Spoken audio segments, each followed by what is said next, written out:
4 foods are sitting in your refrigerator right now that become genuinely more dangerous the second time you heat them. Not because of what they are originally, but because of what happens to their chemistry when they cool down and get reheated a second time. A process that operates differently for each food and through a different underlying mechanism. Oncologists and food safety researchers have been flagging these specific foods for years, and most people over 60 have no idea because this never comes up in a routine checkup or a basic nutrition appointment. That information is available. It simply rarely makes it into the conversation most people have with their doctor or nutritionist. Today, I'm covering all 4 in order, exactly what happens inside each one chemically when you reheat it, why that specific change matters more as you get older than it did at 40 or 50, and what the safe alternative looks like in your actual kitchen starting immediately.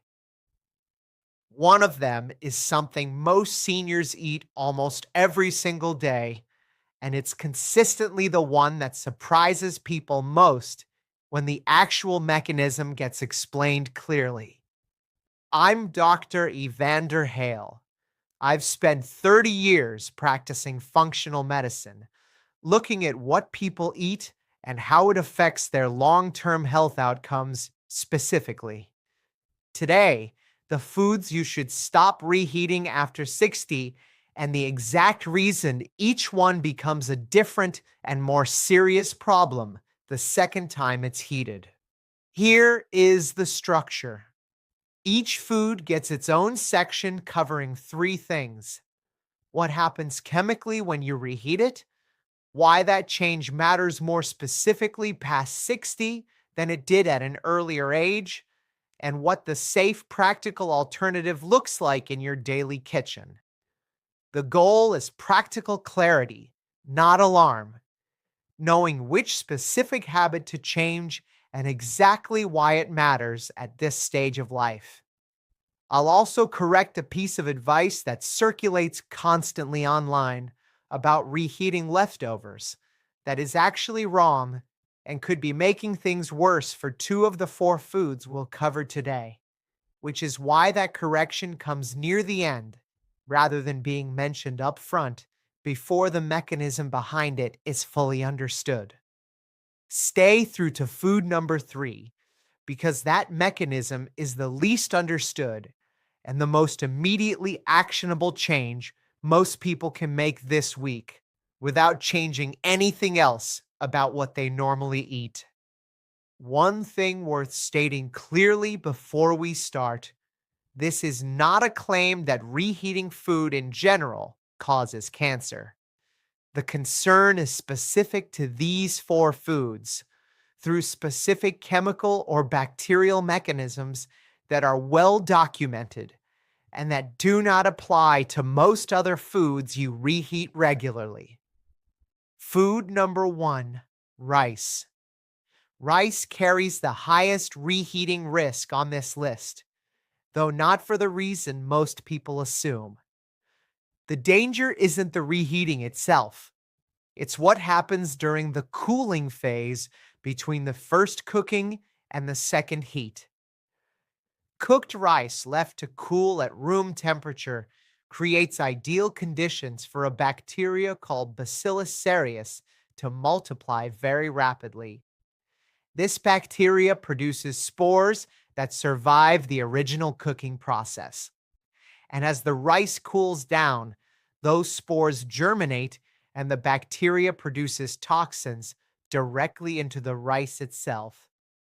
These toxins are heat stable. Reheating the rice does not destroy them.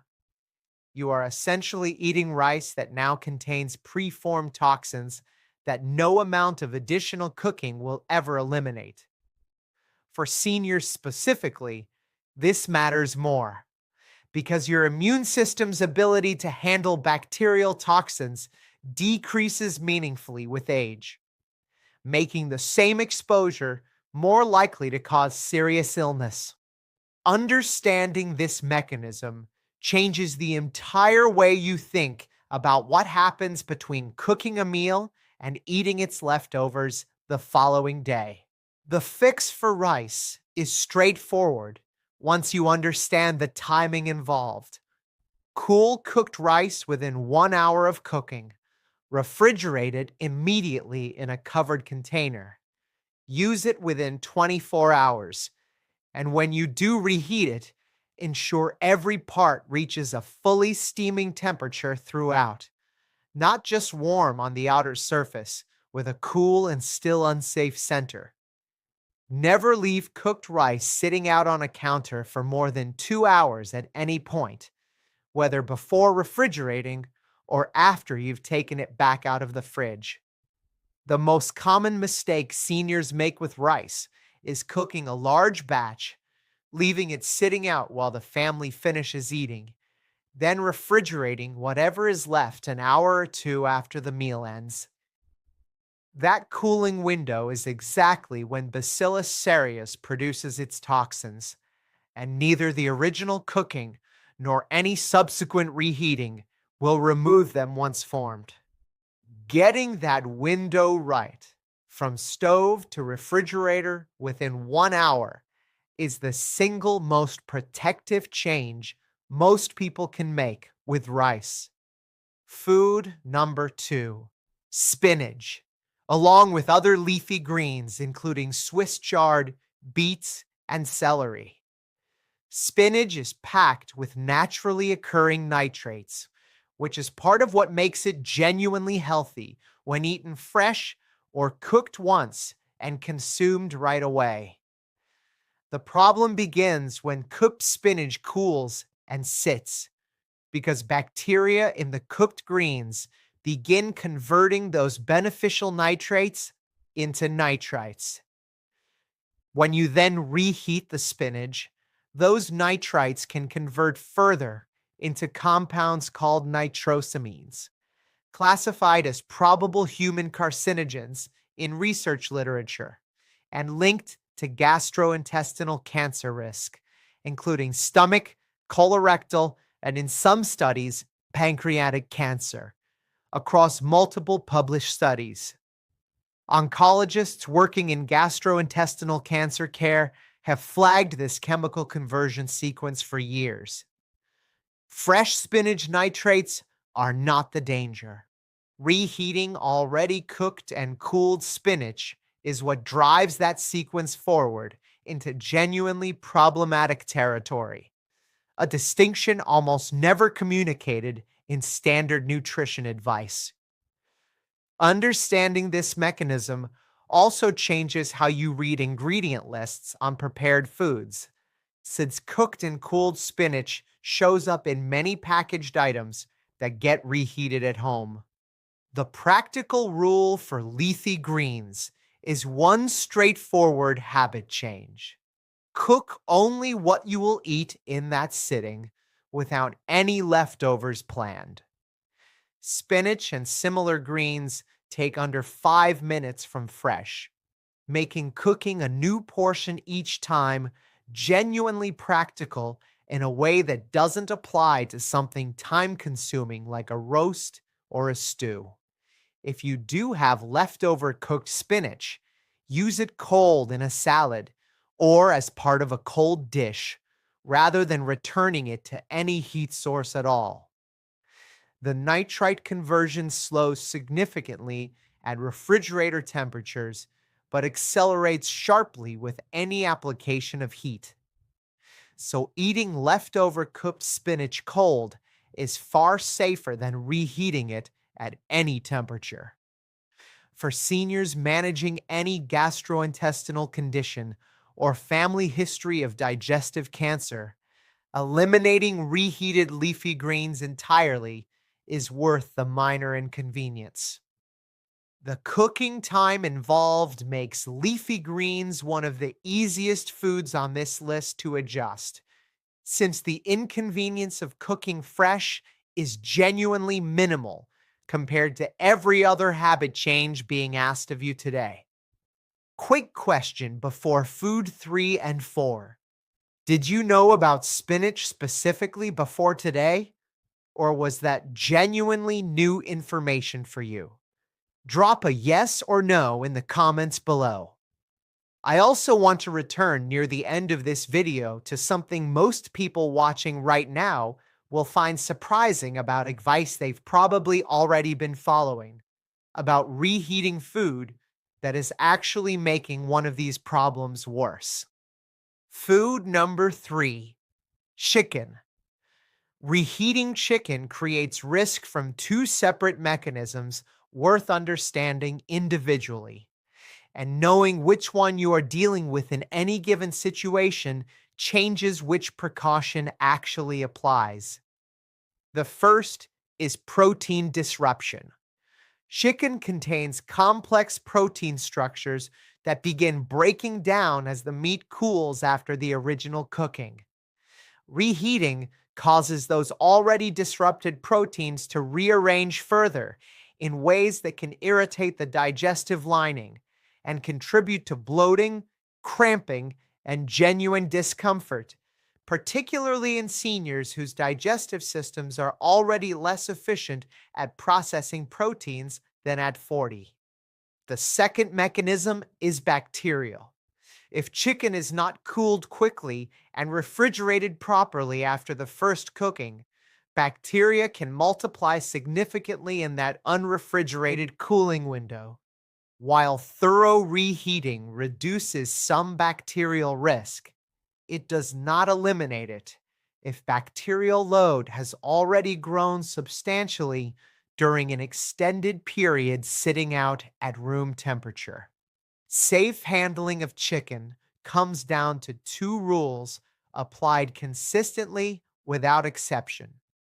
First, cool cooked chicken and refrigerate it within 2 hours of cooking, ideally within 1 hour of finishing the actual meal.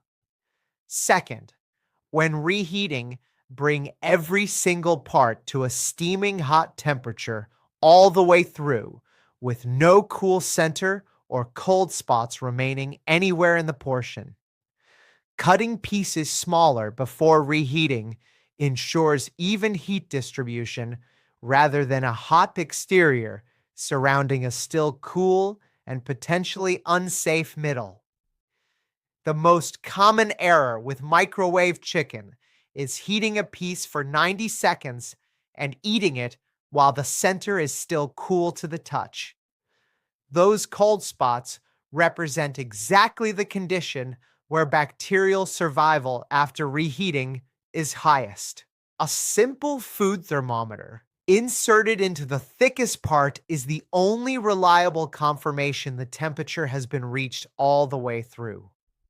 And for seniors managing any immune condition or taking immunosuppressive medication, that confirmation matters far more than most people initially assume it does. Food number 4, eggs.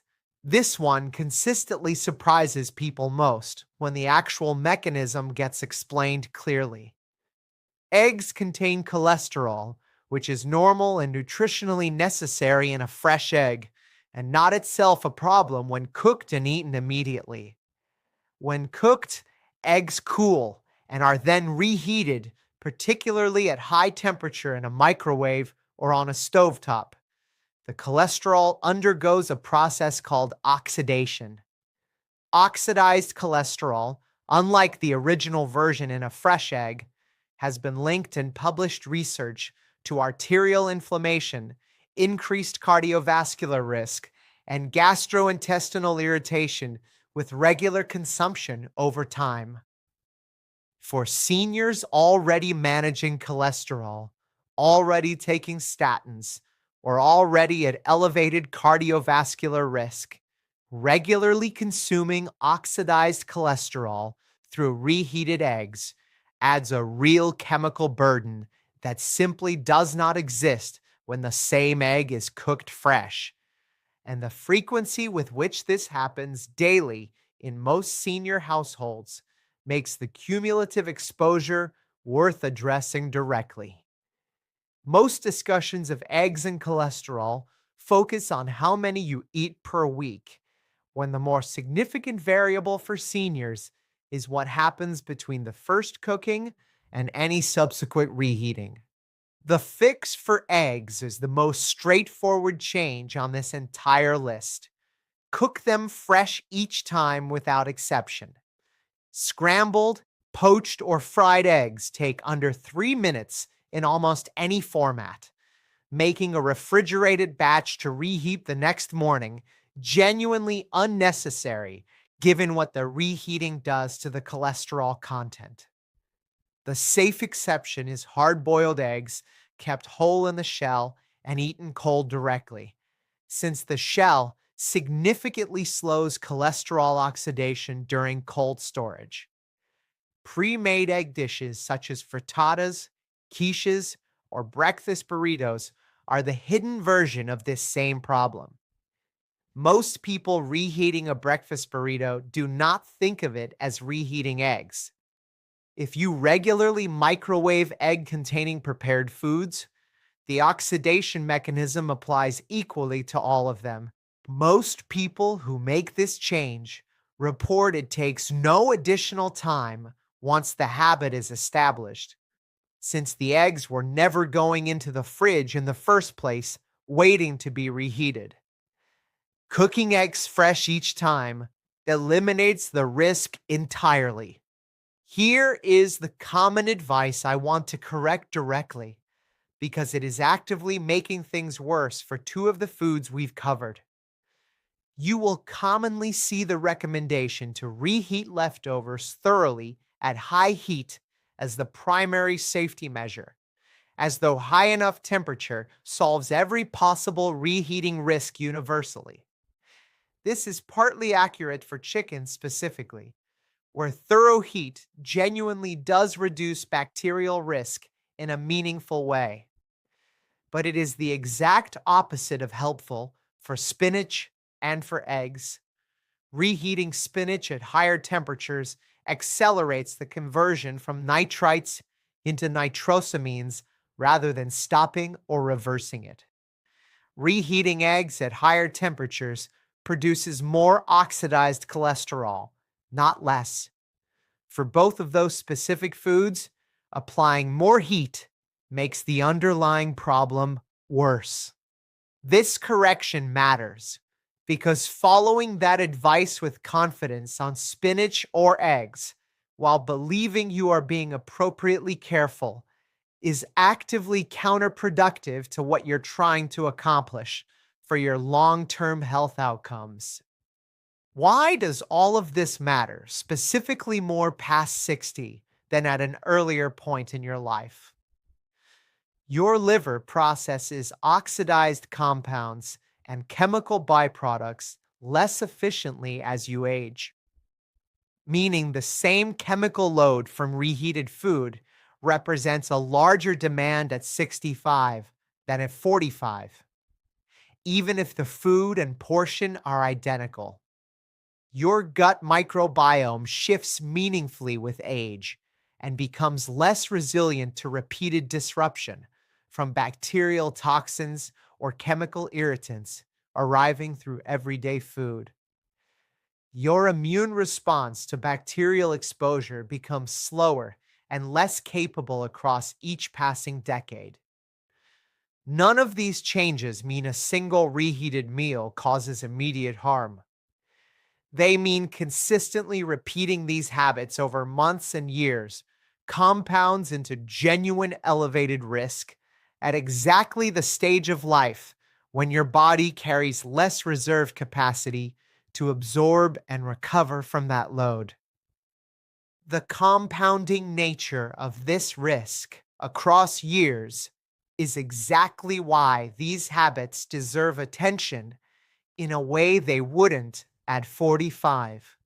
It is also worth being clear about what is genuinely safe to reheat, since this video is not an argument against leftovers in general. Soups, stews, beans, and lentils reheat safely when refrigerated promptly after the original cooking, and brought to a full rolling boil throughout before serving.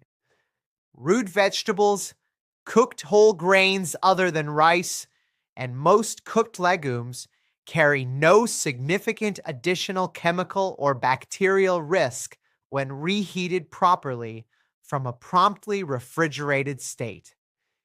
The distinction being drawn today is specifically between four foods where the reheating process itself creates a new chemical or bacterial problem that cannot be solved by simply applying more heat or being more careful about temperature.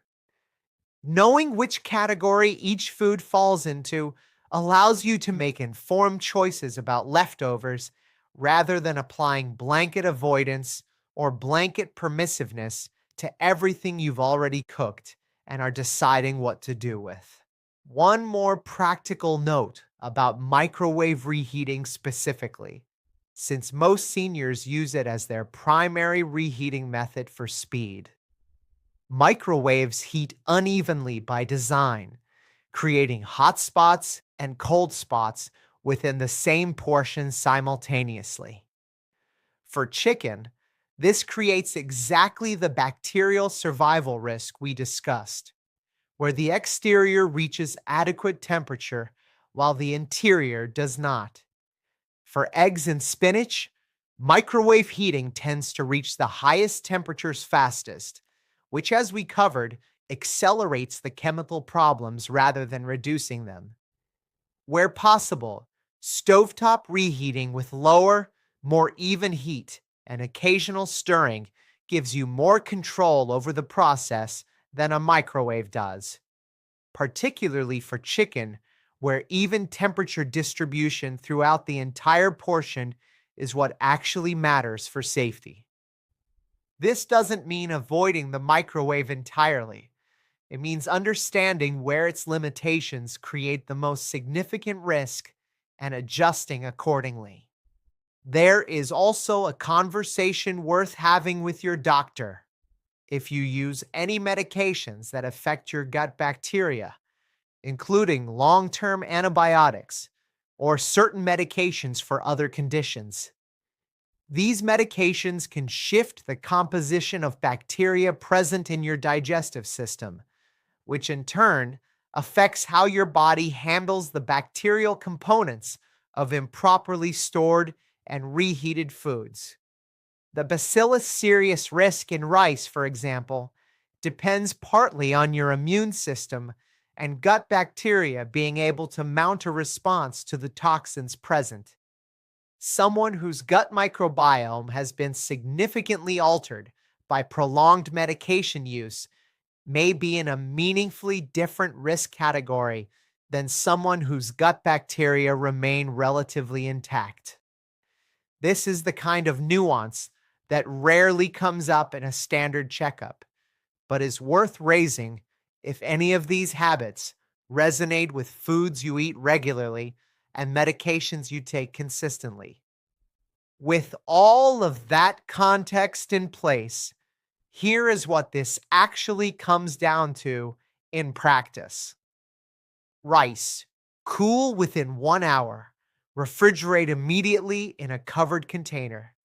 Use within 24 hours. Reheat every part to fully steaming with no cool spots. Spinach and leafy greens, cook only what you eat in that sitting. Use any leftovers cold without applying any heat at all. Chicken, refrigerate within 2 hours of cooking. Reheat completely with no cold spots. Verify internal temperature with a thermometer whenever uncertain. Eggs, cook fresh each time without exception. Hard-boiled eggs kept whole in the shell are the only cold-stored option that avoids the oxidation problem. None of these require eating different foods or changing your overall diet. Writing these 4 specific rules down and posting them somewhere visible in your kitchen is one of the simplest ways to make the habit changes stick without relying on memory alone each time you cook. If this video changed how you will handle any of these foods going forward, share it with someone over 60 who regularly cooks for themselves or their household. Comment below and tell me which food genuinely surprised you most when you heard the actual mechanism explained. I read every comment, and what you share directly shapes what this channel covers next for an audience exactly like you. This is the kind of specific, practical information that genuinely changes daily behavior for the better, which is exactly what this channel is designed to provide for seniors. If you want more honest, practical breakdowns of how everyday food habits affect senior health specifically, please subscribe today. And as always, this video is for educational purposes only, not personal medical advice. Please talk with your own doctor about how any of this applies to your specific existing health conditions or current medications.